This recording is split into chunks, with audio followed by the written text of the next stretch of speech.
freestyle yung laban mo kay Jonas. Kasi nang dahil daw sa freestyle mo nung third round, kaya mo siya na olats. Ganito yun eh. Yo, Boss Arik! Pumili ka dito ng gamit. Gagawin ko yung topic. Tangina mo! Woo! Tangina. Maya ka naman ng konti yung mga tao binubudol mo. Paano di pipiliin ni Arik yung bote? Gago, tinuturo mo! Gusto mo pagmukaing on the spot yun? Corny mo naman! Bukod pa doon, hindi accurate yung line kasi yung bote may laman. Para kang yung boteng yan. Wala ka lang ang laman tapos plastic pa. Grabe, galing ng acting niya. Kala mo talaga, hindi pinractice ah.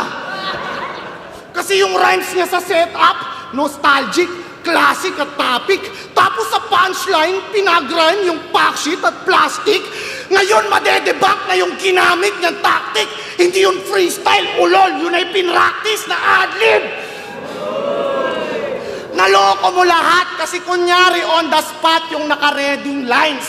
Pues ngayon, ma-expose yung ganyang technique, Ice. Mahalata niyong staged yun kapag pinress rewind. Kaya kung merong fake joke, ito may fake freestyle. Ikaw yung santong ubod ng sinungaling, lahat kayang utuin. Ikaw yung santong di mapupunta sa langit kasi liars go to hell.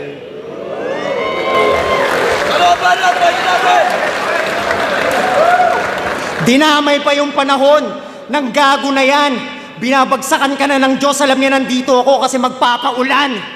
Tsaka yung pag-hate mo sa freestyle ko, alam ko madami dyang bitches hurt. Kaya ihahampas kita sa turntable para makita mo yung table turn. O ihahampas kita sa table para makita mo yung table turn. 'Di ba? Ito yung wakas niya, tang ina. Ito yung wakas niya, tang ina. Talagang ulit-ulit pag sila scratch na nga, 'di ba?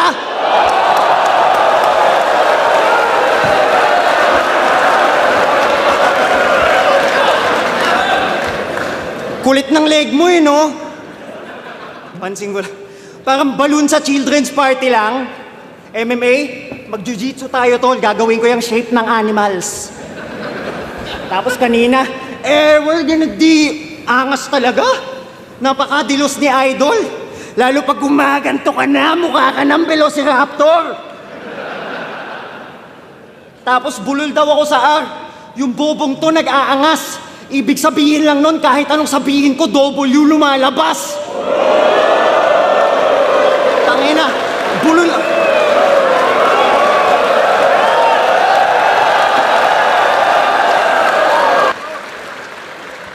Tangina, hindi pa din daw on the spot yun.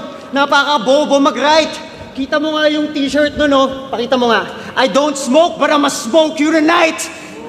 Diba? Kasi hater ng freestyle yung anak ng putang to. Okay lang, Zach. Pag binagsak kita, yun yung naka-real jokes, nakahanda na punda mo.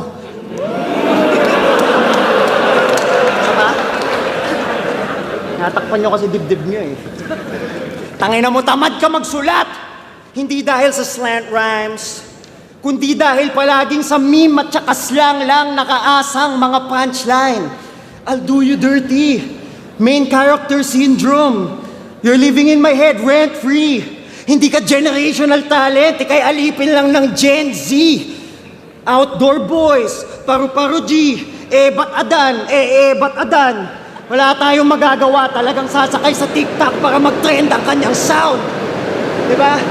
Itong champion na sunugan, sa akin lapnos, sa sobrang lakas ko, sumasapay na sa akin ang Diyos.